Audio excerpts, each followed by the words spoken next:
we going? All Yep.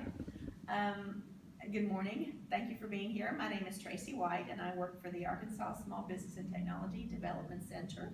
I'm taking a class, a project design class, and I'm going to be talking about the cybersecurity of the Arkansas Small Business and Technology Development Center. The Arkansas Small Business and Technology Development Center assists small businesses in startup, growth, expansion, management, whatever they need. The ASBTDC is the short version for the Arkansas Small Business and Technology Development Center.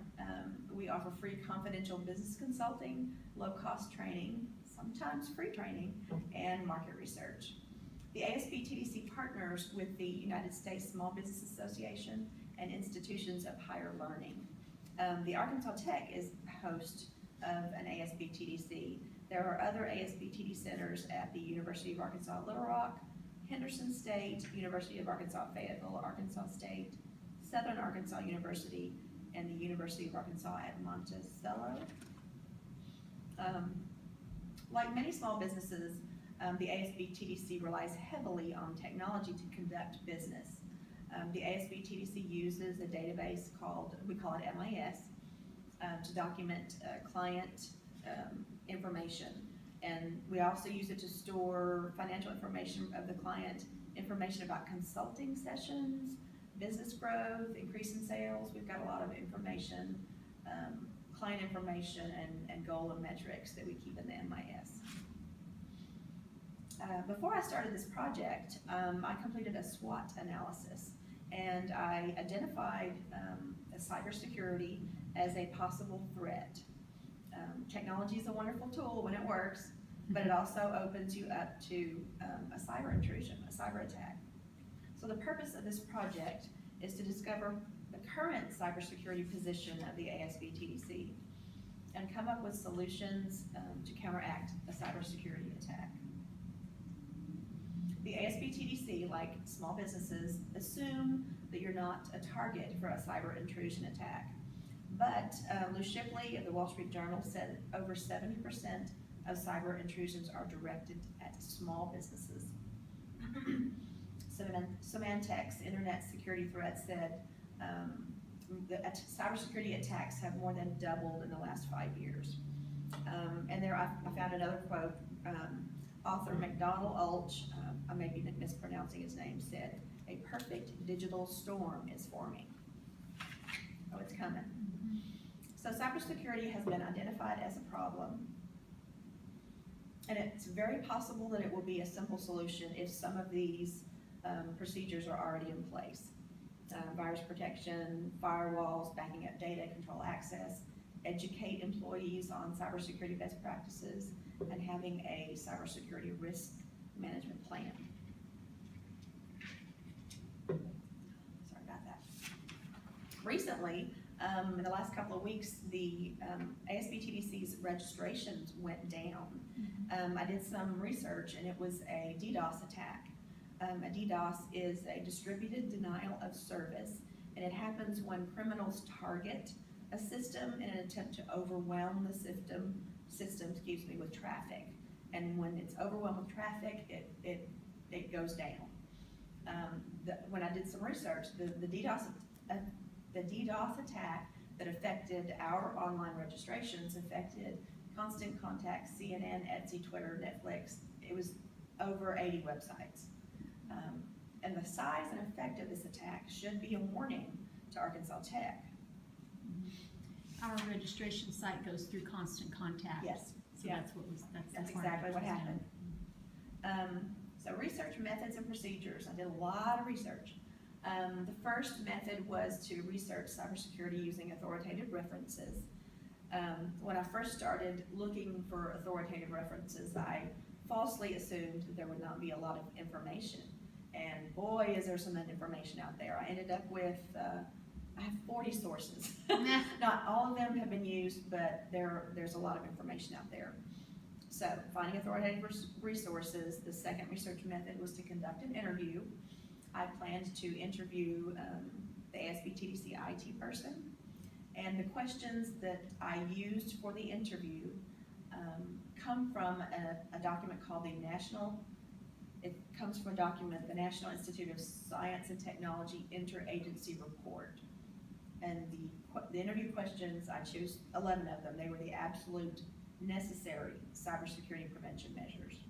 Because this NISTR document, National Institute of Science and Technology Interagency Report, also has, this was just the bare minimum with what the questions I used. But during the interview portion of the research, it became clear that I needed to interview more than one person, more than just the IT person at ASBTDC. The last research method was to send out an online survey to all of the ASBTDC employees from all of the centers. Okay, once again, the interview questions were taken from the National Institute of Standards and Technology Interagency Report. These, again, are the 11 absolutely necessary cybersecurity prevention measures.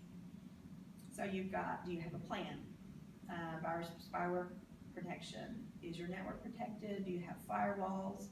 Are operating systems and software updated? Are the computers and MIS backed up on a regular basis? The rest of the, oh dear. I did something.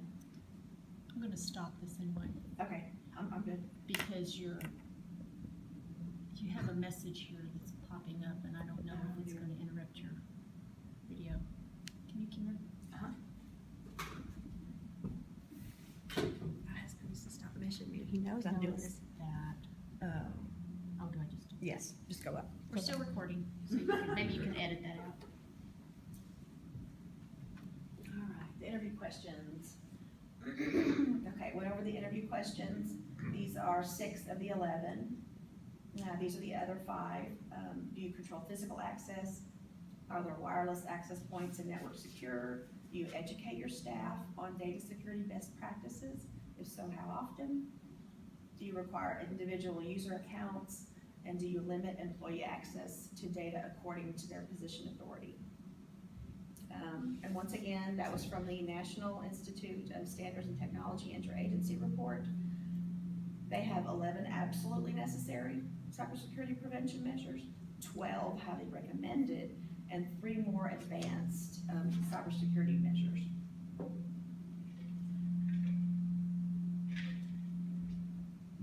Okay, the online survey. This is the survey that I sent out to all of the ASBTDC employees.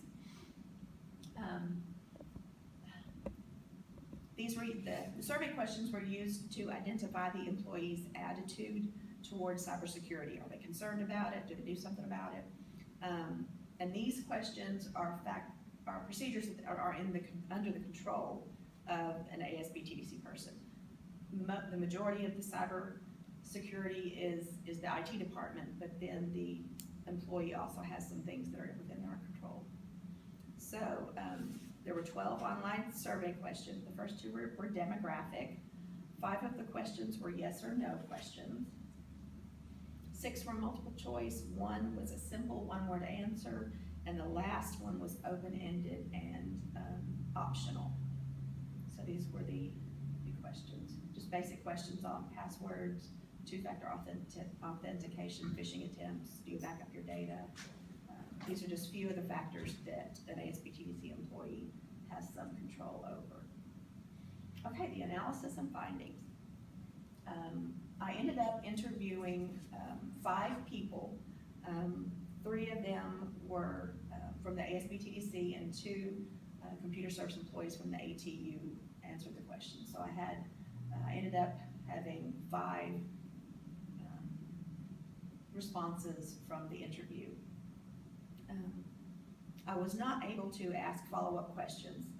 I originally planned to do it in person so that I could ask follow-up questions, and I was not able to do that. The survey was distributed to all 38 ASBTDC employees, and I received 24 responses.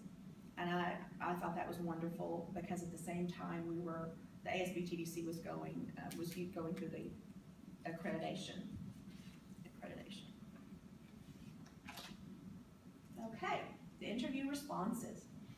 This is 9 of the 11 of those interview questions that I asked 3 ASBTC people and 2 Arkansas Tech computer science people. This is good. The groundwork has been laid. There's virus protection, network protection, firewalls, updating operating systems, backing up the computer, yes, controlling physical access, controlling securing the network and wireless access. Do you require individual user accounts for employees to access computers? And do you limit employee access according to position of authority? So this is good news. We're doing all right so far. There were 2 questions though that were that are not quite clear. Do you schedule employee training on cybersecurity issues? As you can see, Chris said, best practices are reviewed in breakout sessions during our biannual statewide staff meeting. Timothy said, no, we don't have scheduled training. And Chris from ATU said new staff are trained once a quarter, but he was referring to IT staff. I've been with Arkansas Tech for 10 years and the ASB TDC for 3, and I don't remember any cybersecurity training. I don't either, no, not really. Okay. The second interview question, do you educate your staff on data security? Did it go?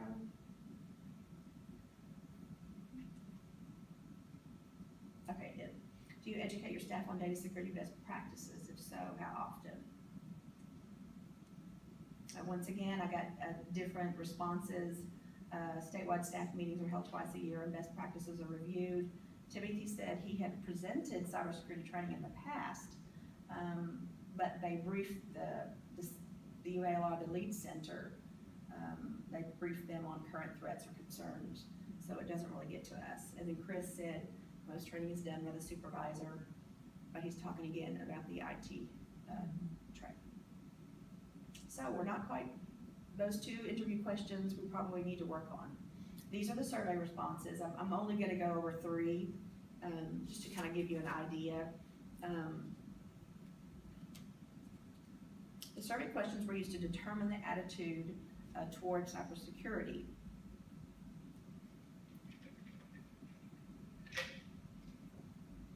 The questions were based again on cybersecurity factors that were within the control of the ASB/TDC employee. And 0% said never, so that's good. I'm happy about that. 33% said that they consider cybersecurity procedures regularly, and 67% said occasionally. Now, are these of the 38, of the 24 responses? Yes, Okay. yes, this is a survey, so 24 people responded. All right, the next one is one of my favorites. How often do you change your password? And again, we've got a little bit of good news.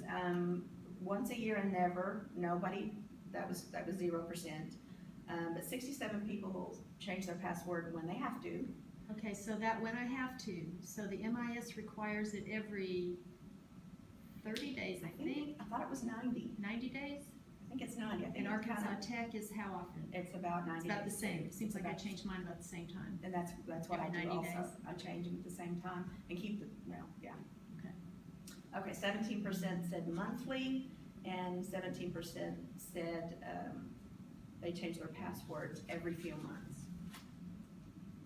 And this one was interesting. When you were hired, were you trained to use cybersecurity procedures?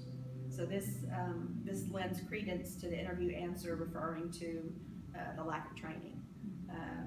58% of the ASB/TDC employees say they have not been trained on cybersecurity procedures, but 42% said that they had been trained on cybersecurity procedures. So do you think that that could possibly, the difference is that we're all at different universities, and so there may be some university-sponsored training that Very some are getting and possible. some aren't, the rest are It's not? very possible. Okay. And ideally, I would have preferred to, should have known that I needed to interview a computer person at UALR. Yeah. And that was not possible.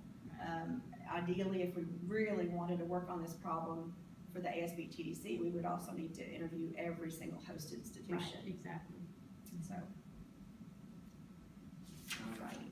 So, recommended action 1. I have 2 recommended actions. This is the first one. create and schedule regular cybersecurity training for all ASB TDC employees. Sorry, I'm just dry now.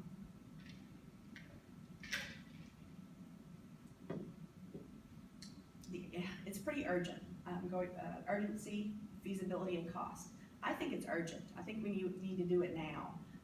One of the hashtags that we use for our clients is to have a plan, have a business plan, have a marketing plan. Well, we need to have a plan for cybersecurity too, because the number of cybersecurity attacks are increasing exponentially. It just is all over the place. The feasibility, it's definitely feasible. Cybersecurity training could be scheduled during one of the ASB TDC biannual state staff meetings. We could also use, have a webinar. So this one would be something very easy to implement.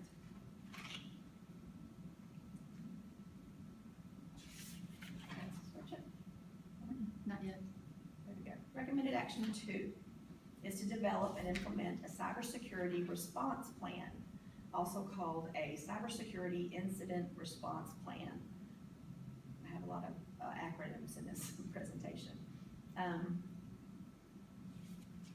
Notice the last word of the cybersecurity incidents response plan. Plan. We need to have a plan once again.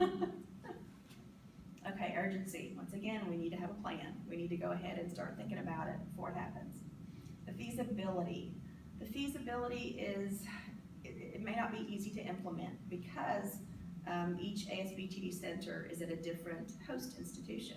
So we have the ASB TDC MIS, but then we also have Arkansas Tech, UALR, University of Arkansas at Fayetteville, are all connected, and there would need to be extensive cooperation between the ASB TDC's information technology people and the host institution.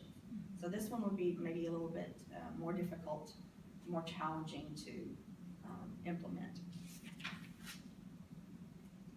All right, conclusion. It's just a matter of time before the ASB TDC a cyber attack affects the ASB TDC. The ASB TDC needs to hashtag have a plan.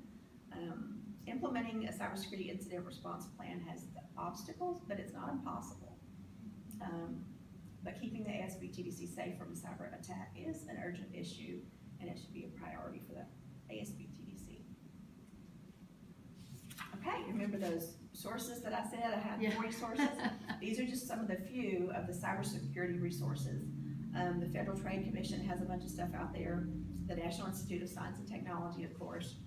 The U.S. Small Business Association, and the Federal Communications Commission.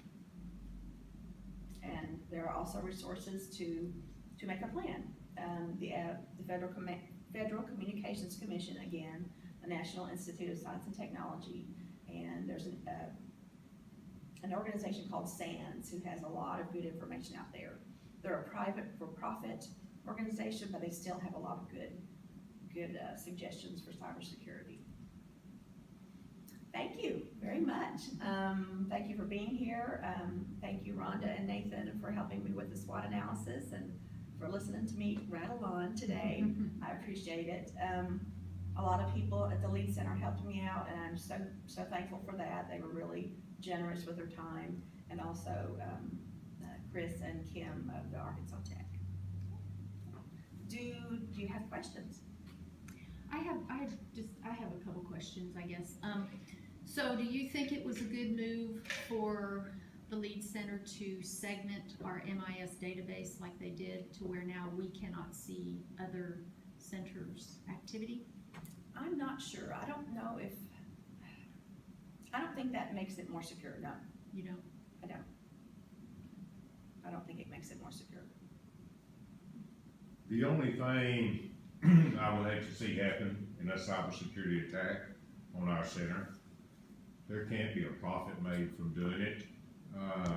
There's not any secret information other than if someone broke in and contacted our clients through the contact information that we have. Yeah. And that would be an extreme breach of security, very embarrassing for our center, and it would just disrupt the confidence of our clients. Absolutely, yeah. We don't have We don't have Yeah, we social don't have security social security numbers, numbers, we don't birthdays. ask for, we do not ask for information that is not needed, which is it's a good, Mhm. it's a good option for what we And need we to do. really try to consider the things that we attach to the sessions, like, Mhm. for example, if we're working on a loan package, we don't put the first personal financial statement attached to that, because that has the person's social security number on it. Okay, I wasn't sure about that. Yeah, we don't keep paper copies of Right, a lot of things right. either, so hopefully we're trying. Yes, I think we've got some good practices.